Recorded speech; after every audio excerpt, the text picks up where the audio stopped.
നമസ്കാരം. Kerala vision time ന്യൂസിലേക്ക് സ്വാഗതം. പ്രധാന വാർത്തകൾ.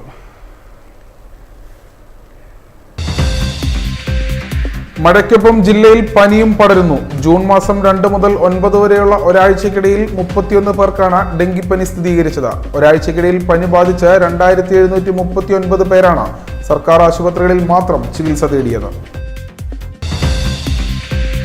Alappuzha mini civil station lift പ്രവർത്തനരഹിതമായി അകത്തു കുടുങ്ങിയ 6 പേരെ ഫയർഫോഴ്സ് എത്തി പുറത്തെത്തിച്ചു. ചേർത്തല ഇരുമ്പ് പാലത്തിലൂടെയുള്ള ഭാരവണ്ടികളുടെ നിരോധനം ഏർപ്പെടുത്തിയിട്ട് 1 വർഷം പിന്നിടുന്നു. ബസ്സുകൾ വഴിമാറി ഓടുന്നത് മൂലം യാത്രക്കാരും വ്യാപാരികളും ദുരിതത്തിൽ. നടപടി വേണമെന്ന ആവശ്യം ശക്തം. ബി.ജെ.പിയെ ലക്ഷ്യമിടാതിരുന്ന CPM പ്രചരണം അവർക്ക് തിരിച്ചടിയായെന്ന് KC വേണുഗോപാൽ MP. സ്വയം തിരുത്തിയില്ലെങ്കിൽ CPM-ന് ബംഗാളിന്റെ സ്ഥിതിയുണ്ടാകുമെന്നും KC വേണുഗോപാൽ.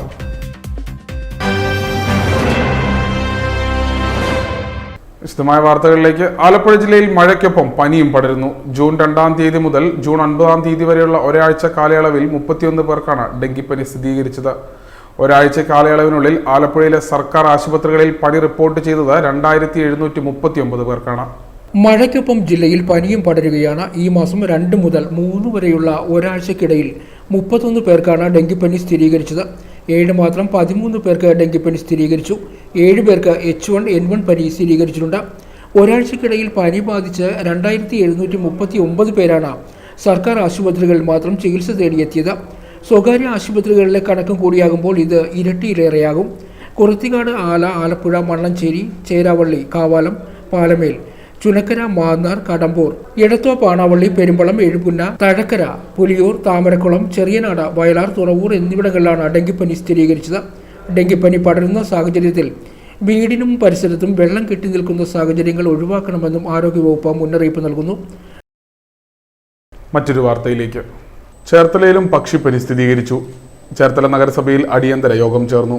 ചേർത്തല നഗരസഭ 15-ാം വാർഡിൽ പക്ഷിപ്പനി സ്ഥിരീകരിച്ചതിന്റെ അടിസ്ഥാനത്തിൽ പ്രതിരോധ നടപടികൾ സ്വീകരിക്കുന്നത് സംബന്ധിച്ച ആലോചനകൾക്കായി നഗരസഭയിൽ അടിയന്തര യോഗം ചേർന്നു. കഴിഞ്ഞ ദിവസം മുഹമ്മ പഞ്ചായത്ത് 9-ാം വാർഡിൽ കോഴികളിൽ പക്ഷിപ്പനി സ്ഥിരീകരിച്ചിരുന്നു. കൈനഗിരി, ആര്യാട്, കഞ്ഞിക്കുഴി, മുഹമ്മ, ചേർത്തല തെക്ക്, മാരാരുകുളം വടക്ക്, തണ്ണീർമുക്കം, ചേർത്തല നഗരസഭ, കുമരകം, ഐമനം, വെച്ചൂർ, ആർപ്പൂക്കര, മണ്ണഞ്ചേരി എന്നീ തദ്ദേശ സ്വയംഭരണ സ്ഥാപനങ്ങളുടെ പരിധിയിലും ആലപ്പുഴ നഗരസഭയിലെ പുന്നമട, കരളകം, കൊറ്റകുളങ്ങര, കറുകയിൽ, പൂന്തോപ്പ്, കാളത്ത്, ആശ്രമം, കൊമ്മാടി, തുമ്പോളി എന്നീ വാർഡുകളിലും കോഴി, താറാവ്, കാട, മറ്റു വളർത്തുപക്ഷികളുടെ മുട്ട, ഇറച്ചി, കാഷ്ടം എന്നിവയുടെ ഉപയോഗവും വിപണനവും കടത്തും ജൂൺ 12 വരെ നിരോധിച്ച ജില്ലാ കളക്ടർ ഉത്തരവ് പുറപ്പെടുവിച്ചിരുന്നു. എന്നാൽ ഇപ്പോൾ ചേർത്തലയിൽ പക്ഷിപ്പനി സ്ഥിരീകരിച്ച സാഹചര്യത്തിൽ ഇതിൽ മാറ്റമുണ്ടാകാനാണ് സാധ്യത. Time news, Cherthala. ബി.ജെ.പിയെ ലക്ഷ്യമിടാതെയിരുന്ന CPM പ്രചരണം അവർക്ക് തന്നെ പ്രതികൂലമായി ബാധിച്ചെന്ന് KC Venugopal MP. കോൺഗ്രസിനെയും Rahul ഗാന്ധിയെയും കടന്നാക്രമിക്കുന്ന CPM ശൈലി അവർക്ക് തന്നെ വിനയായെന്നും KC വേണുഗോപാൽ. ബി.ജെ.പിയെ ലക്ഷ്യം വയ്ക്കാതെയുള്ള CPM പ്രചാരണ രീതി പൂർണ്ണമായി തെറ്റിയെന്നും അത് ആർജവത്തോടെ പരിശോധിക്കണമെന്നും AICC general secretary KC Venugopal MP പറഞ്ഞു. കോൺഗ്രസിന്റെ മുഖ്യ ശത്രു ബി.ജെ.പിയാണ്. എന്നാൽ CPM കോൺഗ്രസിനെയാണ് മുഖ്യ ശത്രുവായി കാണുന്നത്. അതിനാലാണ് രാഹുൽ ഗാന്ധിയെ അധിക്ഷേപിക്കാൻ തയ്യാറായത്. സംഘപരിവാറിന്റെ ഭാഷയാണ് മുഖ്യമന്ത്രി ഇതിനായി കടമെടുത്തത്. ഈ തിരഞ്ഞെടുപ്പിൽ കേരളത്തിൽ CPM ഒരിക്കലും ബി.ജെ.പിയെ ഫോക്കസ് ചെയ്തില്ല. ബി.ജെ.പിയാണ് രാഷ്ട്രീയ എതിരാളിയെന്ന അണികളോട് നിർദ്ദേശിക്കുന്നതിൽ നേതൃത്വം പരാജയപ്പെട്ടു. രാഹുൽ ഗാന്ധിയെയും കോൺഗ്രസിനെയും കടന്ന് ആക്രമിക്കുന്ന CPM ശൈലി തിരിച്ചടിച്ചു. അതുകൊണ്ടാണ് അവരുടെ വോട്ടുകൾ കുത്തൊഴുക്കുപോലെ ബി.ജെ.പിയിലേക്ക് പോയത്. മുൻപൊക്കെ CPM-കാർ ഒരിക്കലും ബി.ജെ.പിക്ക് വോട്ട് ചെയ്യാറില്ല. പുന്നപ്പുറ, വയലാർ പാരമ്പര്യമുള്ളവർ എന്തുകൊണ്ട് ബി.ജെ.പിക്ക് വോട്ട് ചെയ്തു എന്ന് പരിശോധിക്കണം. തെരഞ്ഞെടുപ്പിന് ശേഷവും അഭ്യുദയകാംക്ഷികളെ കൂടി ശത്രുവാക്കാനാണ് ഓരോ വാക്കിലും CPM ശ്രമിക്കുന്നത്. സ്വയം തിരുത്തിയില്ലെങ്കിൽ ബംഗാളിലെ സ്ഥിതി ഉണ്ടാകും. ബി.ജെ.പിക്ക് പഴയ ശക്തിയില്ല. സ്വന്തം MP-മാരെ പോലും ഭയമാണ്. പാർലമെന്ററി പാർട്ടി നേതാവിനെ തിരഞ്ഞെടുക്കാൻ ബി.ജെ.പി വിളിച്ചത് NDA യോഗമാണ്. കേരളത്തിന്റെ അവകാശങ്ങൾ കണക്ക് പറഞ്ഞ് ചോദിക്കാൻ ഒറ്റക്കെട്ടായി പ്രവർത്തിക്കുമെന്നും KC വേണുഗോപാൽ MP പറഞ്ഞു. Time news, Alappuzha. ട്രോളിംഗ് നിരോധനം ആദ്യ ദിനം തന്നെ കാര്യമായ കോളുകളില്ല. എങ്കിലും പ്രതീക്ഷ കൈവിടാതെ ആലപ്പുഴ ജില്ലയുടെ തീരമേഖലകളിലെ ചെറുവള്ളങ്ങളും പരമ്പരാഗത മത്സ്യത്തൊഴിലാളികളും. സംസ്ഥാനത്ത് ട്രോളിംഗ് നിരോധനം നിലവിൽ വന്നു. തീരക്കടലിൽ ഇനി പരമ്പരാഗത വള്ളങ്ങളുടെ ജില്ലയിൽ കൂടുതലും. 20ഓളം ട്രോളിംഗ് ബോട്ടുകൾ മാത്രമാണ് ജില്ലയിൽ രജിസ്റ്റർ ചെയ്തിട്ടുള്ളത്. ജില്ലയുടെ തെക്കേ അതിർത്തിക്കടുത്ത് അഴീക്കൽ ഹാർബറിൽ നിന്നും വടക്ക് വൈപ്പിൻ മുനമ്പം ഹാർബറിൽ നിന്നുമാണ് അവ കടലിൽ പോകുന്നത്. ട്രോളിംഗ് നിരോധന കാലത്ത് ഹാർബർ രക്ഷാപ്രവർത്തനങ്ങൾക്കുമായി 2 യന്ത്രവൽകൃത ബോട്ടുകൾ കായംകുളം ഹാർബർ, തോട്ടപ്പള്ളി ഹാർബർ എന്നിവ കേന്ദ്രമായി പ്രവർത്തിക്കും. ബോട്ടുകളിലായി 8 ലൈഫ് ഗാർഡുമാരെയും ചെത്തി, ശാസ്ത്രിമുക്ക്, അർത്തുങ്കൽ ഫിഷ് ലാൻഡിംഗ് സെന്ററുകളിൽ 10 സീ റെസ്ക്യൂ സ്ക്വാഡുകളുടെയും സേവനം ഉറപ്പാക്കിയിട്ടുണ്ട്. തോട്ടപ്പള്ളി ഹാർബർ, ചെല്ലാനം ഹാർബർ എന്നിവിടങ്ങളിൽ ഓരോ വള്ളം രക്ഷാപ്രവർത്തനത്തിനായി പ്രവർത്തിക്കും. കടലിൽ പോകുന്ന എല്ലാ മത്സ്യത്തൊഴിലാളികളും Aadhaar card, life jacket, life buoy എന്നിവ ഉറപ്പാക്കണമെന്നോ നിർദ്ദേശമുണ്ട്. ടൈനൂസ്, ആലപ്പുഴ. ചേർത്തല ഇരുമ്പ് പാലത്തിലൂടെയുള്ള ഭാരവാഹന നിരോധനം ഏർപ്പെടുത്തിയിട്ട് 1 വർഷം പിന്നിടുന്നു. ബസ്സുകൾ വഴിമാറി ഓടുന്നതോടെ യാത്രക്കാരും വ്യാപാരികളും നേരിടുന്നത് വിവരണാതീതമായ ദുരിതം. ചേർത്തല ഇരുമ്പുപാലം വഴിയുള്ള ഭാരവാഹനങ്ങളുടെ നിരോധനം ഏർപ്പെടുത്തിയിട്ട് 1 വർഷമാകുമ്പോഴും ലക്ഷ്യം സഫലമാക്കാതെ അധികൃതർ. നിരോധനം നിലവിൽ വന്ന് ആഴ്ചകൾ പിന്നിട്ടപ്പോൾ നിരോധനം KSRTC ബസ്സുകൾക്ക് മാത്രമായി നിലനിൽക്കുന്നുവെന്നാണ് നാട്ടുകാരുടെ പരാതി. സ്വകാര്യ ബസ്സുകളും അമിതഭാരം കയറ്റിയ ടോറസ് ലോറികളും ഉൾപ്പെടെ വാഹനങ്ങളുടെ സഞ്ചാരം യഥേഷ്ടം നടക്കുന്നുവെന്ന വൈരുദ്ധ്യമാണ് നാട്ടുകാർ ചൂണ്ടിക്കാണിക്കുന്നത്. KSRTC ബസ്സുകളാകട്ടെ ഇപ്പോഴും എക്സ്റേ ജംഗ്ഷൻ വഴി ദേശീയപാതയിലൂടെയാണ് വരുന്നതും പോകുന്നതും. KSRTC ബസ്സുകളെ ആശ്രയിച്ച് ദൂരസ്ഥലങ്ങളിലേക്ക് യാത്ര ചെയ്തിരുന്നവരും എറണാകുളം, തോപ്പുംപടി, വൈറ്റില ഭാഗങ്ങളിലെ തൊഴിലിടങ്ങളിലേക്കും സഞ്ചരിക്കുന്നവരുമാണ് ഏറെ യാത്രാ ദുരിതം അനുഭവിക്കുന്നത്. മിക്കവരും അമിത പണം മുടക്കി മറ്റ് യാത്രാമാർഗങ്ങളിലൂടെ സഞ്ചരിച്ചാണ് ലക്ഷ്യസ്ഥാനത്ത് എത്തുന്നത്. ലഭിക്കുന്ന വരുമാനത്തിൻ്റെ നല്ലൊരു ശതമാനം യാത്രാ ഇനത്തിൽ ഇങ്ങനെ ചെലവ് വരുന്നതിന് പുറമെ കൃത്യസമയത്ത് എത്താനും കഴിയുന്നില്ല എന്ന് നാട്ടുകാർ പറയുന്നു. മെയിൻ പാലമായ ഇരുമ്പ് പാലം വഴി ഓടുന്ന ട്രാൻസ്പോർട്ട് ബസ്സുകൾ അതിലൂടെ ഓടുന്നില്ല. അതുകൊണ്ട് തന്നെ എത്രയോ ആൾക്കാർക്കാണ് ബുദ്ധിമുട്ടുണ്ടാകുന്നത്. കാശ് മുടക്ക്, സാമ്പത്തിക ബുദ്ധിമുട്ട് എല്ലാവർക്കും വളരെ പ്രയാസമാണ്. എന്നാൽ അത് സ്റ്റോപ്പ് മെമ്മോ വെച്ചിട്ട് 1.5 വർഷത്തോളമായി ആ സ്റ്റോപ്പ് മെമ്മോ എടുത്തിട്ട് ആ പാലം ഫിറ്റ്നസ് ഇല്ലെന്നാണ് പറയുന്നത്. അതിന് എന്തെങ്കിലും ക്രോസ് ബാർ എന്തെങ്കിലും വെച്ചിട്ട് അടിയന്തരമായിട്ടൊരു പരിഹാരം ഉണ്ടാക്കിയില്ലെങ്കിൽ ജനമാവ തടയും വലയും. ഇവിടുത്തെ രാഷ്ട്രീയ പാർട്ടികളും ഒന്നും ചെയ്യുന്നില്ല അതിനെപ്പറ്റി സംസാരവും ഇല്ല. ഇപ്പോൾ മനോരമ ജംഗ്ഷനിൽ നിന്ന് മനോരമ, ശക്തീശ്വരം ആ ഭാഗങ്ങളിൽ വലാറിൽ നിന്ന് വന്നവർക്കും ഇന്ന് ട്രാൻസ്പോർട്ടിൽ എത്തണമെങ്കിൽ ഈ പാലം ഇല്ലാത്തതും സെൻറ്റ് മേരീസ് പാലം ഇല്ലാത്തതും ആകെപ്പാട് പ്രശ്നങ്ങളാണ്. എത്ര രൂപ കൊടുക്കണം ആട്ടോറിക്ഷയ്ക്കാണെങ്കിലും ഒക്കെ. ഇത് ഹോസ്പിറ്റലിൽ പോകണമെങ്കിലും ഗവൺമെൻറ് താലൂക്ക് ആശുപത്രി പോകണമെങ്കിൽ എത്ര ഉറുപ്പ്യ കൊടുക്കണം? ഈ നാട്ടിലെ ജനമാണ് വലയുന്നത്. തലയിൽ കൈവച്ചിട്ടാണ് ആൾക്കാർ പോകുന്നത്. ഈ റൂട്ടിൽ ശാപം ആണ് ചേർത്തലയ്ക്ക് ഈ പാലം. നമ്മളെ ഇരുമ്പാലത്തെ കൂടി ഇപ്പോൾ പഴയപോലെ KSRTC ബസ് പോകാത്ത കാരണം ഞങ്ങൾക്ക് ഓട്ടയില്ല, യാത്രക്കാർക്ക് ബുദ്ധിമുട്ട്. ഇപ്പോൾ യാത്രക്കാർ ടൗണിൽ വന്നാൽ തന്നെ കറങ്ങി വേണം വരാൻ. ടോറസ് വലിയ കട ടോറസ് ലോഡും കൊണ്ടാണ് പോണത്. ആർക്കും ഒരു പ്രശ്നമില്ല. KSRTC ബസ്സിന് മാത്രം പിന്നെ നിരോധനം. ടോറസ് രാവിലെ വന്നാൽ കാണാം ടോറസ് ലോഡ് കണക്കിന് പോകുന്നത്. എത്ര വണ്ടിയാണ് പോകുന്നത്. അധികാരികൾ ഇടപെട്ട് എന്തെങ്കിലും ഇത്രയും പെട്ടെന്ന് ചെയ്താൽ കൊള്ളാം. തൊഴിലിടങ്ങളിലേക്കും മറ്റ് ആവശ്യങ്ങൾക്കുമായി പോകുന്ന സ്ത്രീകളും വിദ്യാർത്ഥികളും ഉൾപ്പെടെയുള്ള സാധാരണക്കാരായവരും റെയിൽവേ സ്റ്റേഷനിലേക്കും KSRTC സ്റ്റാൻഡിലേക്കും പോവുകയും വരികയും ചെയ്യുന്നത് മാസങ്ങളായി ഓട്ടോറിക്ഷകൾ പിടിച്ചാണ്. സ്കൂൾ തുറന്നതോടെ സ്വകാര്യ ബസ്സുകളിലും നല്ല തിരക്ക് അനുഭവപ്പെടുന്നു. 1 വർഷമായി തുടരുന്ന ഈ ദുരിതത്തിന് ഉടൻ പരിഹാരം കാണണമെന്നും നാട്ടുകാർ ആവശ്യപ്പെടുന്നു.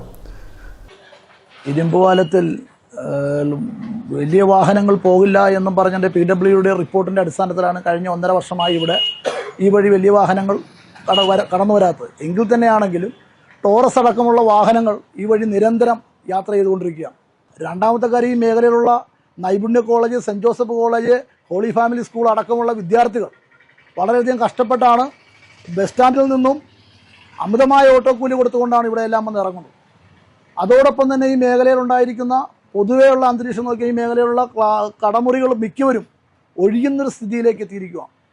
തീർച്ചയായിട്ടും അടിയന്തരമായി ജനപ്രതിനിധികൾ എന്ന നിലയിൽ മുനിസിപ്പാലിറ്റി അടക്കം ബന്ധപ്പെട്ടുകൊണ്ട് ഈ പാലത്തിൻ്റെ വർക്ക് എത്രയും വേഗം തന്നെ ടെൻഡർ കൊടുത്തുകൊണ്ട് ഇരുമ്പുപാലത്തിൻ്റെ പണി പൂർത്തിയാക്കിക്കൊണ്ട് ഈ മനോരമ കവല അടക്കമുള്ള വടക്കൻ മേഖലയുടെ, പ്രത്യേകിച്ച് ടൗൺ വെസ്റ്റിൻ്റെ മേഖലയുടെ വളർച്ചയ്ക്ക് മുൻകൈ എടുക്കണമെന്നാണ് പറയാനുള്ളത്. പ്രത്യേകിച്ച് ഇരുമ്പുപാലത്തിൻ്റെ ബലക്ഷയം കണക്കിലെടുത്തും പുനർനിർമ്മാണം പൂർത്തിയാകുന്ന സമയം വരെയും സഞ്ചരിക്കാനുള്ള സൗകര്യത്തിനായി പാലത്തിൻ്റെ തെക്ക് ഭാഗത്ത് മറ്റ് ക്രമീകരണങ്ങൾ ഏർപ്പെടുത്തണമെന്നാണ് നാട്ടുകാരുടെ ആവശ്യം. ചേർത്തല വടക്കേങ്ങാടിയിലെ വ്യാപാരികൾ ഉൾപ്പെടെയുള്ള ജനങ്ങൾ അനുഭവിക്കുന്നത് വിവരണാതീതമായ ദുരിതം. തന്നെയെല്ലാം ബാർക്കേഡ് വെച്ചിട്ടുണ്ട്. അതേ ഒരുപാട് അപകടങ്ങൾ നടക്കുന്നുണ്ട്. ഇതൊന്നും ആരും ശ്രദ്ധിക്കുന്നു. ഇപ്പോഴും കമ്പി നീണ്ടു നിൽപ്പുണ്ട് പാലത്തിൻ്റെ. അതേ തട്ടി ഒരുപാട് സൈക്കിളുകാരുടെ തലയിടിക്കുന്നുണ്ട്. എത്രയോ പേര്, ഒരുപാട് പേര് അപകടം ഉണ്ടാവും ഡെയിലി. അത് ശ്രദ്ധിച്ചാൽ കൊള്ളാം അധികാരി. ഒരുപാട് ദൂരം യാത്ര ചെയ്യേണ്ടവരെല്ലാം നടന്നു പോകുന്നു. പക്ഷെ നടപ്പാതെ കൂടി ആള് താഴെ പോകുന്നു. എന്നാലേ ശ്രദ്ധിക്കത്തുള്ളൂ. വളരെ മോശമായോ. അല്ലെങ്കിൽ ഒരുപാട് അനധികൃതമായിട്ട് ഇവിടെ പാർക്കിങ്ങും ഉണ്ട്. മനോരമ കവലയുടെ നിർമ്മാണവും വികസന പ്രവർത്തനങ്ങളും പൂർത്തിയാക്കാത്തതും വലിയ ദുരിതത്തിന് വഴി തുറക്കുന്നു. അധികൃതർ കണ്ണടച്ച് ഇരുട്ടാക്കുന്നുവെന്നാണ് നാട്ടുകാരുടെ പരാതി. Time news, Cherthala. ഗതാഗത പരിഷ്കാരങ്ങൾക്കെതിരെ വേറിട്ട പ്രതിഷേധം. ചേർത്തല RTO ഓഫീസിന് മുന്നിൽ വയലാർ രാമവർമ്മയുടെ ഗാനങ്ങൾ ആലപിച്ചായിരുന്നു പ്രതിഷേധം. ഗതാഗത മന്ത്രിയുടെ മനസ്സു മാറാനാണ് ഈ വേറിട്ട പ്രതിഷേധമെന്നും കരപ്പുറം രാജശേഖരൻ. ഡ്രൈവിംഗ് ടെസ്റ്റ് പരിഷ്കരണം മൂലം ഡ്രൈവിംഗ് സ്കൂൾ ഉടമകളെയും വർക്കർമാരെയും പട്ടിണിയിലാക്കിയെന്നാരോപിച്ച ഗതാഗത മന്ത്രിക്കെതിരെ കരപ്പുറം രാജശേഖരൻ വേറിട്ട പ്രതിഷേധ പരിപാടി സംഘടിപ്പിച്ചു. ചൊവ്വാഴ്ച രാവിലെ സിവിൽ സ്റ്റേഷന് സമീപം ഗതാഗത മന്ത്രി നീതി പാലിക്കുക എന്ന ബോർഡ് നെഞ്ചിൽ തൂക്കി അനശ്വരനായ വയലാർ രാമവർമ്മയുടെ ഗാനങ്ങൾ ആലപിച്ചായിരുന്നു പ്രതിഷേധം നടത്തിയത്. ഞങ്ങൾ ഇന്ന് ഒരു അക്രമ സമരത്തിന് ഇന്നുവരെ മുതിർന്നിട്ടില്ല, ഒരു ഹർത്താൽ നടത്തിയിട്ടില്ല. ഞങ്ങൾ ഇന്ന് സംഗീത ഭജനയാണ്. എന്നുവെച്ചാൽ ഈ ആരാധന, സംഗീത ആരാധന. കാര്യം അദ്ദേഹം KB ഗണേഷ് കുമാർ സാറിനോട് അദ്ദേഹത്തിനോട് പറഞ്ഞാൽ അദ്ദേഹം ഒന്നും കേൾക്കുന്ന പോലുമില്ല. നിങ്ങളുടെ ആരും ഒന്നും എനിക്ക് കേൾക്കണ്ട, ശബ്ദം കേൾക്കണ്ടെന്ന് അദ്ദേഹം പറയുന്നു. എന്റെ പൊന്ന് സാറേ, എന്റെയൊക്കെ ശരിക്കുള്ള സ്വഭാവം ഞാൻ ഈ താക്കോലൊക്കെ സാറിനെ ഏൽപ്പിക്കും. എന്റെ രാമമില്ലാതെ സാറിന്റെ കഥകളായിരിക്കും എന്റെ കഥാപ്രസംഗം. ഞാൻ സാറിനെ മാത്രമല്ല V. സാംബശിവൻ സാറിനെ ആരാധിക്കുന്ന ഒരാളാണ്. അപ്പൊ എനിക്ക് കഥ പറയാൻ അറിയാം, പാട്ട് കച്ചേരി അറിയാം. അതുകൊണ്ട് ഇന്ന് വയലാറിന്റെ ദുഃഖഗാനങ്ങൾ മാത്രമാണ് ഞങ്ങൾ അവതരിപ്പിക്കുന്നത്. 2 വയലാറിന്റെ ദുഃഖഗാനം. നീലാംബരമേ താരാപഥമേ ഭൂമിയിൽ ഞങ്ങൾക്ക് ദുഃഖങ്ങൾ നൽകിയ ദൈവമെപ്പോഴും അവിടെയുണ്ടോ അവിടെയുണ്ടോ നീലാംബരമേ. ഗണേഷ് കുമാർ സാറിന് ഈ പാട്ട് ഇഷ്ടപ്പെടത്തില്ല. അദ്ദേഹത്തിന് ഇഷ്ടപ്പെടുന്ന പാട്ട് തങ്കഭസ്മ കൂറിയിട്ട തമ്പുരാട്ടി നിന്റെ തിങ്കളാഴ്ച നോയമ്പെന്നു മുടക്കും ഞാൻ തിരുവല്ല മലയിൽ നേദിച്ചു കൊണ്ടുവരും ഇളനീർക്കുടമിന്നുടയ്ക്കും ഞാൻ തങ്കഭസ്മ കൂറിയിട്ട തമ്പുരാട്ടി നിന്റെ തിങ്കളാഴ്ച നോയമ്പെന്നു മുടക്കും ഞാൻ. ഞങ്ങൾ പൂജെടുപ്പിന് സരസ്വര പടമൊക്കെ വെച്ചിട്ട് വെളുപ്പെഴുന്നേറ്റ് പൂജെടുപ്പിന് ഈ വിദ്യാരംഭം കുറിക്കാറുണ്ട്. പക്ഷേ ഗണേഷ് കുമാർ അന്നൊരു വാക്കെടുക്കുന്നുണ്ട്. വടക്കിന് തളത്തിൽ പൂജയെടുപ്പിന് വെളുപ്പാങ്കാലത്തു കണ്ടപ്പോൾ, വെളുപ്പിനെ കാണുമ്പോഴാ, മുറപ്പെണ്ണെ നിന്റെ പൂങ്ക വെളിങ്കിൽ ഞാൻ ഹരിശ്രീ എഴുതിയതോർമ്മയില്ലേ, പ്രേമത്തിൻ ഹരിശ്രീ എഴുതിയതോർമ്മയില്ലേ. ആ വെളുപ്പാങ്കാലത്ത് കൊടുക്കുന്ന ഹരിശ്രീ ഉണ്ടല്ലോ, അത് ഭക്തിനിർഭരമാണോ വികാര നിർഭരമാണോ ഏതാണെന്ന് കാര്യം വായിച്ചെടുത്താൽ മാത്രം മതി. ഏതായാലും ഞങ്ങള് സത്യസന്ധമായിട്ട് ഉപാസന ഉപാസന ഇതു ധന്യമാമൊരു ഉപാസന ഉണരട്ടെ, ഉച്ചസ് പോലെ ഉണരട്ടെ. നഗരസഭാ വൈസ് ചെയർമാൻ TS അജയകുമാർ ഉദ്ഘാടനം ചെയ്തു. ഈ മേഖലയെ സംരക്ഷിക്കാൻ ആ മേഖലയിൽ ഇപ്പോൾ ഞാൻ മനസ്സിലാക്കുന്നത് വളരെ ഗഹനമായ ചില നിയമങ്ങളാണ് നടപ്പിലാക്കുന്നത്. അതൊന്നും നമുക്ക് പെട്ടെന്ന് നടപ്പിലാക്കി പോകാൻ കഴിയുന്നതല്ല. എന്നാൽ അടിസ്ഥാന സൗകര്യങ്ങൾ ഒരുക്കുന്നതിലും ഗവൺമെൻറ് ചില കാര്യങ്ങൾ പാലിക്കേണ്ടതായിട്ടുണ്ട്. നല്ല ഗ്രൗണ്ടുകൾ ഉണ്ടാകണം, അതുമായി ബന്ധപ്പെട്ട് വാഹനങ്ങൾ അതൊന്നും ഗവൺമെൻറ് ചെയ്യാതെ മുന്നൊരുക്കങ്ങളില്ലാതെ പൊടുന്നനെ ഒരു നയം നടപ്പിലാക്കുമ്പോൾ അതുണ്ടാക്കാവുന്ന ഭവിഷ്യത്തുകൾ വളരെ വലുതാണ്. അപ്പോൾ നമുക്കറിയാം, ഇത് ഇടതുപക്ഷ ജനാധിപത്യ മുന്നണി നമ്മുടെ കേരളത്തിലെ സമസ്ത ജനവിഭാഗങ്ങളെയും ചേർത്ത് പിടിക്കുന്ന ഒരു ഗവൺമെൻറ്റാണ്. Driving school owners and workers union AITUC joint secretary K. Soman അധ്യക്ഷത വഹിച്ചു. അശാസ്ത്രീയമായ ഡ്രൈവിംഗ് പരിശീലനവും വിദ്യാർത്ഥികൾക്ക് ലൈസൻസ് ലഭിക്കാൻ 9 മാസത്തോളം എടുക്കുന്ന സാഹചര്യത്തിലുമാണ് ഡ്രൈവിംഗ് സ്കൂൾ പ്രതിസന്ധിയിലായതെന്ന് കരപ്പുറം രാജശേഖരൻ പറഞ്ഞു. വയലാർ ഫാൻസ് അസോസിയേഷൻ ജനറൽ സെക്രട്ടറിയും കരപ്പുറം ഡ്രൈവിംഗ് സ്കൂൾ ഉടമയുമായ കരപ്പുറം രാജശേഖരൻ നിരവധി ഒറ്റയാൾ പ്രതിഷേധത്തിലൂടെ ശ്രദ്ധേയനാണ്. നവകേരള സദസ്സ് പ്രചരണത്തിന് സ്ത്രീവേഷമണിഞ്ഞ കരപ്പുറം രാജശേഖരൻ ജനശ്രദ്ധ നേടിയിരുന്നു.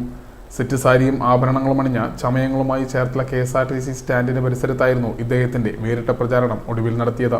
ഇന്ധന പാചകവാതക വില വർധനവിൽ നിരവധി തവണ ഒറ്റയാൾ സമരം നടത്തി. കേന്ദ്ര സംസ്ഥാന വിവാദ രാഷ്ട്രീയ സംഭവങ്ങളിലും കരപ്പുറം രാജശേഖരൻ പ്രതിഷേധവുമായി തെരുവിലിറങ്ങിയിട്ടുണ്ട്. Driving school owners and workers federation AITUC സംസ്ഥാന vice president K. Biju, taluk secretary Sabu Vijayan എന്നിവരും പങ്കെടുത്തു. Time news, Cherthala. പ്രമുഖ നിയമസഭാ സാമാജികനും ട്രേഡ് യൂണിയൻ നേതാവും കമ്മ്യൂണിസ്റ്റ് പാർട്ടി നേതാവുമായിരുന്ന CBC വാര്യരുടെ 11ാമത് ചരമവാർഷികം ജൂൺ 15, 17 തീയതികളിൽ ആചരിക്കുമെന്ന് ഭാരവാഹികൾ ആലപ്പുഴയിൽ വാർത്താ സമ്മേളനത്തിൽ അറിയിച്ചു. അദ്ദേഹത്തിൻ്റെ CBC വാര്യരുടെ ചരമദിന ആചരണം വരുന്ന 15, 17 തീയതികളിലായിട്ട് ഹരിപ്പാട് വെച്ച് സംഘടിപ്പിക്കാൻ തീരുമാനിച്ചിട്ടുണ്ട്. കേരള നിയമസഭയിലെ പ്രഗത്ഭനായ സാമാജികനും കേരളത്തിലെ തന്നെ അറിയപ്പെടുന്ന ട്രേഡ് യൂണിയൻ നേതാവും ഇടതുപക്ഷ പ്രസ്ഥാനങ്ങളുടെ സമുന്നതനായ നേതാവുമൊക്കെ ആയിരുന്ന CBC വാര്യരുടെ സ്മരണ നിലനിർത്തുന്നതിന് വേണ്ടി ഫൗണ്ടേഷൻ എല്ലാ വർഷവും വിവിധ മേഖലയിൽ പ്രാഗൽഭ്യം തെളിയിച്ചിട്ടുള്ള വ്യക്തികൾക്കും സംഘടനകൾക്കും സ്ഥാപനങ്ങൾക്കും CBC വാര്യർ ഫൗണ്ടേഷൻ്റെ പേരിലുള്ള അവാർഡുകൾ സമ്മാനിക്കാറുണ്ട്.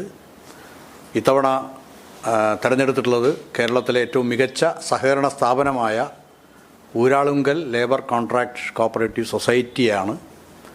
15-ാം തീയതി രാവിലെ 10 മണിക്ക് ഹരിപ്പാട് S&S ഓഡിറ്റോറിയത്തിൽ വെച്ചിട്ടാണ് അനുസ്മരണ സമ്മേളനവും ഈ പുരസ്കാര സമർപ്പണവും നടക്കുന്നത്. ഈ വർഷം സഹകരണ മേഖലയെ പരിഗണിക്കാനാണ് ഫൗണ്ടേഷൻ തീരുമാനിച്ചത്.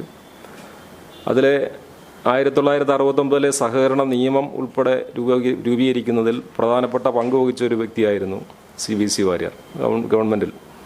അപ്പോൾ ആ ഒരു പരിഗണന ഉൾപ്പെടെ വെച്ചിട്ട് കേരളത്തിലെ സഹകരണ മേഖലയിലെ മികച്ച സ്ഥാപനം എന്ന നിലയിലാണ് ഊരാളുങ്കൽ ലേബർ കോൺട്രാക്ട് സൊസൈറ്റിയെ പരിഗണിക്കാൻ ജൂറി തിരഞ്ഞെടുത്തിട്ടുള്ളത്. കേരള ബാങ്കിൻ്റെ പ്രസിഡന്റ് ശ്രീ ഗോപി കോട്ടമുറിക്കൽ ചെയർമാനും അതുപോലെ തന്നെ റിസർവ് ബാങ്കിൻ്റെ ഡെപ്യൂട്ടി ജനറൽ മാനേജരും കേരള ബാങ്കിൻ്റെ ബോർഡ് ഓഫ് മാനേജ്മെൻറ്റ് ചെയർമാനുമായിട്ടുള്ള രവീന്ദ്രൻ, കേരളത്തിലെ സംസ്ഥാന സഹകരണ ബാങ്കിൻ്റെ മുൻ പ്രസിഡൻറ്റും ഏറ്റവും സീനിയറായിട്ടുള്ള സഹകാരിയുമായിട്ടുള്ള ശ്രീ PA ഉമ്മർ പാലക്കാട്, KSDPയുടെ ചെയർമാൻ ശ്രീ CB ചന്ദ്രബാബു എന്നിവരടങ്ങുന്ന അവാർഡ് നിർണയ സമിതിയാണ് ഊരാളുങ്കൽ ലേബർ കോൺട്രാക്ട് സൊസൈറ്റിയെ ഇതിനായി പരിഗണിച്ചത്. Haripad CBC Warrier foundation award Uralungal labour contract സഹകരണ സംഘത്തിന്. കേരളത്തിലെ പ്രഗത്ഭനായ നിയമസഭാ സാമാജികനും ട്രേഡ് യൂണിയൻ നേതാവും പ്രമുഖ കമ്മ്യൂണിസ്റ്റ് പാർട്ടി നേതാവുമായിരുന്ന CBC വാര്യരുടെ 11ാമത് ചരമവാർഷികം ജൂൺ 15, 17 തീയതികളിൽ ഹരിപ്പാട് CBC വാര്യർ ഫൗണ്ടേഷന്റെ നേതൃത്വത്തിൽ വിവിധ പരിപാടികളോടെ സമുചിതമായി ആചരിക്കും. CBC വാര്യർ ഫൗണ്ടേഷൻ അവാർഡ് വിവിധ മണ്ഡലങ്ങളിലെ മഹത് വ്യക്തിത്വങ്ങൾക്ക് ഓരോ വർഷവും നൽകി വരുന്നു. സഹകരണ മേഖലയിലെ മികച്ച പ്രവർത്തനം കാഴ്ചവെച്ചവർക്ക് ഇത്തവണ അവാർഡ് നൽകുന്നതിനാണ് തീരുമാനിച്ചിട്ടുള്ളത്. സുസ്ഥിര വികസന ലക്ഷ്യങ്ങൾ സാക്ഷാത്കരിക്കുന്നതിനും നവകേരള നിർമ്മിതിയിലും നൽകിയ സമഗ്രമായ ഇടപെടൽ കൊണ്ട് ലോകശ്രദ്ധ നേടിയ സഹകരണ പ്രസ്ഥാനമായ ഊരാളുങ്കൽ ലേബർ കോൺട്രാക്ട് സഹകരണ സംഘത്തിന് 2024 CBC വാര്യർ ഫൗണ്ടേഷൻ അവാർഡ് നൽകുന്നതിന് അവാർഡ് നിർണയ സമിതിയും ഫൗണ്ടേഷനും ഐക്യകണ്ഠേന തീരുമാനിച്ചിരിക്കുന്നു. 1925 കേരളത്തിലെ സാമൂഹ്യ പരിഷ്കരണ മുന്നേറ്റങ്ങളിൽ അതുല്യമായ സംഭാവന നൽകിയ വാഗ്ബടാനന്ദൻ ഗുരുദേവനാൽ സ്ഥാപിതമായ സഹകരണ പ്രസ്ഥാനമാണ് ഊരാളുങ്കൽ ലേബർ കോൺട്രാക്ട് സഹകരണ സംഘം. ഇന്ന് ഏഷ്യയിലെ തന്നെ ഏറ്റവും വലിയ സഹകരണ പ്രസ്ഥാനങ്ങളിൽ ഒന്നുമാണ് ഇത്. അംഗങ്ങൾക്കും നാട്ടുകാർക്കും തൊഴിൽ നൽകുക എന്ന ലക്ഷ്യത്തോടെ കോഴിക്കോട് വടകര കേന്ദ്രമായി പ്രവർത്തനം ആരംഭിച്ച സംഘം നിർമ്മാണ പ്രവൃത്തികൾ കരാറെടുത്ത് നിർവഹിച്ചു വരുന്നു. ഇതിനോടകം തന്നെ 7800 പദ്ധതികൾ പൂർത്തിയാക്കിയിട്ടുണ്ട്. 20,000-ൽ പരം വിദഗ്ധ അവിദഗ്ധ തൊഴിലാളികളും എഞ്ചിനീയർമാരും മാനേജ്മെന്റ് വിദഗ്ധന്മാരും സംഘത്തിൽ നിന്ന് പണിയെടുക്കുന്നു. ഇൻഡസ്ട്രി ആൻഡ് യൂട്ടിലിറ്റീസ് വിഭാഗം സഹകരണ സ്ഥാപനങ്ങളുടെ വിഭാഗത്തിൽ ആഗോളതലത്തിൽ 2ാം സ്ഥാനം ലഭ്യമായിട്ടുണ്ട്. രമേശൻ പാലാരി പ്രസിഡന്റായ ഡയറക്ടർ ബോർഡ് ഭരണസാരഥ്യം വഹിക്കുന്ന ULCCക്ക് നവകേരള നിർമ്മിതിയിലും സുസ്ഥിര വികസന ലക്ഷ്യങ്ങൾ കൈവരിക്കുന്നതിനുള്ള പ്രവർത്തനങ്ങളിലും സമാനതകളില്ലാത്ത പ്രവൃത്തി ചരിത്രമാണുള്ളത്. കേരള ബാങ്ക് ചെയർമാൻ ഗോപി കോട്ടമുറിക്കൽ ചെയർമാനും റിസർവ് ബാങ്കിന്റെ മുൻ ഡെപ്യൂട്ടി ജനറൽ മാനേജർ രവീന്ദ്രൻ, മുൻ സംസ്ഥാന സഹകരണ bank president PA Oommen, KSDP chairman CB Chandrababu എന്നിവർ അടങ്ങിയിട്ടുള്ള അവാർഡ് നിർണയ സമിതി ഐക്യകണ്ഠേനയാണ് ഊരാളുങ്കൽ സൊസൈറ്റിയെ അവാർഡിന് തിരഞ്ഞെടുത്തത്. 50,000 രൂപയും പ്രശസ്തിപത്രവും ശില്പവും അടങ്ങുന്നതാണ് പുരസ്കാരം. ജൂൺ 15-ന് ഹരിപ്പാട് S&S ഓഡിറ്റോറിയത്തിൽ നടക്കുന്ന CBC അനുസ്മരണ ചടങ്ങിൽ വെച്ച അവാർഡ് സമ്മാനിക്കും. CB Chandrababu, M Sathyapalan, G Raveendran Pillai, C Prasad, Omanakuttan തുടങ്ങിയവർ ആലപ്പുഴയിൽ നടന്ന വാർത്താ സമ്മേളനത്തിൽ പങ്കെടുത്തു. Time news Alappuzha. മൂന്നാം മോഡി സർക്കാരിന്റെ സത്യപ്രതിജ്ഞ. NDA കായംകുളം മണ്ഡലം കമ്മിറ്റിയുടെ നേതൃത്വത്തിൽ ആഹ്ലാദ പ്രകടനം നടത്തി. NDAക്ക് ഇത്ര വലിയൊരു മുന്നേറ്റം ഇത് തുടങ്ങിയിട്ട് കായംകുളം മണ്ഡലത്തിൽ ഏകദേശത്തോളം കഴിഞ്ഞ ത്രിതല പഞ്ചായത്ത് തെരഞ്ഞെടുപ്പ് മുതലാണ് ഈ മുന്നേറ്റം തുടങ്ങിയത്. ശ്രീ ശോഭാ സുരേന്ദ്രൻ സ്ഥാനാർത്ഥിയായിട്ട് ആലപ്പുഴ പാർലമെന്റിൽ വന്നപ്പോൾ തുടങ്ങിയ ഒരു മുന്നേറ്റമല്ല, ആ മുന്നേറ്റത്തിനൊരു ഊർജം ശ്രീമതി ശോഭാ സുരേന്ദ്രൻ ഇവിടെ ഇലക്ഷന് വന്നപ്പോൾ ഉണ്ടായി എന്നുള്ളതാണ് യാഥാർത്ഥ്യം. കായംകുളത്ത് ആലപ്പുഴ പാർലമെന്റിൽ കിട്ടാവുന്ന ഏറ്റവും നല്ല സ്ഥാനാർത്ഥിയാണ്. 20 പാർലമെന്റ് മണ്ഡലത്തിലും NDA പ്രഖ്യാപിച്ചപ്പോഴും ആലപ്പുഴ ഭാരതീയ ജനതാ പാർട്ടിയെ സംബന്ധിച്ച് മുന്നേറ്റം നടത്തുന്ന ഒരു പാർലമെന്റ് മണ്ഡലത്തിൽ കിട്ടാവുന്ന ഏറ്റവും അനുയോജ്യമായ ഒരു സ്ഥാനാർത്ഥി ഇവിടെ തന്നെ ലഭിച്ചു. കൂട്ടിയിട്ട കരിയിലയ്ക്ക് തീ കൊളുത്തുക എന്നുള്ളത് മാത്രമേ ഉള്ളായിരുന്നു ഭാരതീയ ജനതാ പാർട്ടിയുടെയും NDAയുടെയും നേതാക്കന്മാർക്ക് കായംകുളത്തുള്ളത്. കായംകുളത്തെ സംബന്ധിച്ചോളം LDF മുന്നണി 755 വോട്ടുകൾക്ക് NDA മുന്നണിയേക്കാൾ പിന്നിലാണ്. UDF 1441 വോട്ടുകൾക്ക് മാത്രമാണ് മുന്നിൽ നിൽക്കുന്നത്. LDFും UDFും ആലപ്പുഴ പാർലമെന്റില് തീവ്രവാദ ശക്തികളെയും അതേപോലെ തന്നെ രണ്ടാം നരേന്ദ്രമോദി സർക്കാർ നിരോധിച്ച വർഗീയ സംഘടനകളുമായി കൂട്ടുചേർന്ന് നിന്നുകൊണ്ടാണ് ആലപ്പുഴ പാർലമെന്റില് ഈ UDFും LDFും തെരഞ്ഞെടുപ്പിനെ നേരിട്ടത്. വർഗീയ കക്ഷി എന്ന് ഭാരതീയ ജനതാ പാർട്ടിയെ ആക്ഷേപിക്കുമ്പോൾ ഈ കായംകുളത്ത് യഥാർത്ഥത്തിൽ വർഗീയപരമായി ചിന്തിച്ചിരുന്ന രാഷ്ട്രീയ പ്രസ്ഥാനങ്ങൾ എന്ന് പറയുന്നത് UDFും LDFും തന്നെയാണ്.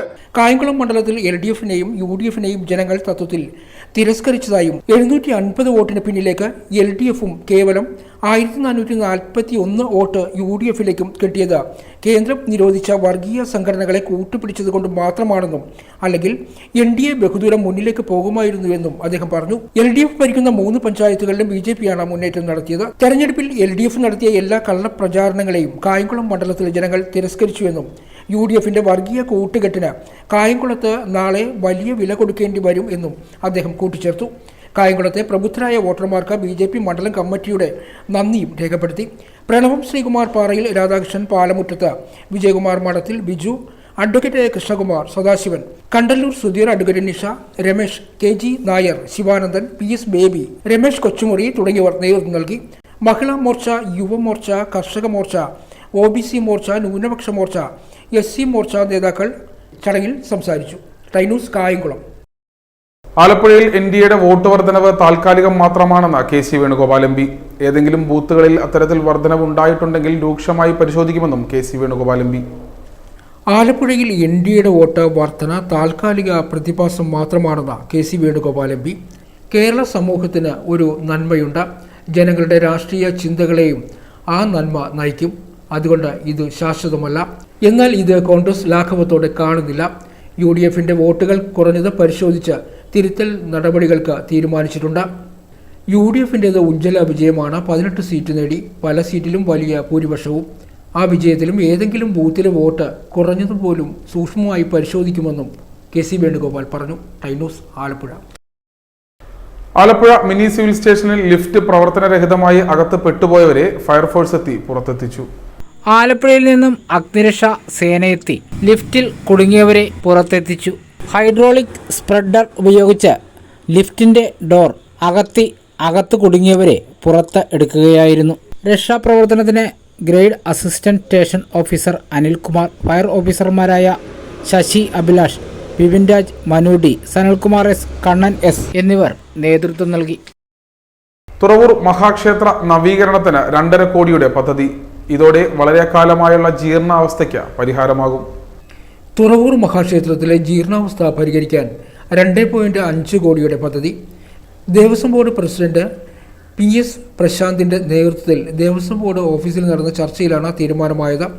ദേവസ്വം ബോർഡ് അംഗങ്ങളായ A അജികുമാർ, K സുന്ദരേശൻ, രാജേന്ദ്ര പ്രസാദ്, ഉപദേശക സമിതി president PS Sunilkumar, secretary R Rameshan, chief engineer, വിവിധ ഉദ്യോഗസ്ഥർ തുടങ്ങിയവർ ചർച്ചയിൽ പങ്കെടുത്തു.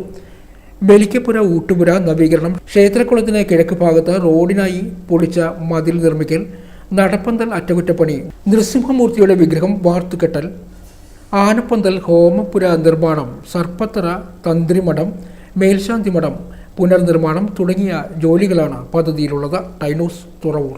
പ്രധാന വാർത്തകൾ ഒരിക്കൽ കൂടി. മഴയ്ക്കൊപ്പം ജില്ലയിൽ പനിയും പടരുന്നു. ജൂൺ മാസം 2 മുതൽ 9 വരെയുള്ള ഒരാഴ്ചക്കിടയിൽ 31 പേർക്കാണ് ഡെങ്കിപ്പനി സ്ഥിരീകരിച്ചത്. ഒരാഴ്ചക്കിടയിൽ പനി ബാധിച്ച് 2739 പേരാണ് സർക്കാർ ആശുപത്രികളിൽ മാത്രം ചികിത്സ തേടിയത്. Alappuzha mini civil station lift പ്രവർത്തനരഹിതമായി. അകത്തു കുടുങ്ങിയ 6 പേരെ ഫയർഫോഴ്സ് എത്തി പുറത്തെത്തിച്ചു. ചേർത്തല ഇരുമ്പ് പാലത്തിലൂടെയുള്ള ഭാരവണ്ടികളുടെ നിരോധനം ഏർപ്പെടുത്തിയിട്ട് 1 വർഷം പിന്നിടുന്നു. ബസ്സുകൾ വഴിമാറി ഓടുന്നത് മൂലം യാത്രക്കാരും വ്യാപാരികളും ദുരിതത്തിൽ. നടപടി വേണമെന്ന ആവശ്യം ശക്തം. BJPയെ ലക്ഷ്യമിടാതിരുന്ന CPM പ്രചരണം അവർക്ക് തിരിച്ചടിയായെന്ന് KC വേണുഗോപാൽ MP. സ്വയം തിരുത്തിയില്ലെങ്കിൽ CPMന് ബംഗാളിന്റെ സ്ഥിതിയുണ്ടാകുമെന്നും KC വേണുഗോപാൽ. ഇതോടെ വാർത്താ ബുള്ളറ്റിൻ പൂർണ്ണമാകുന്നു. നമസ്കാരം.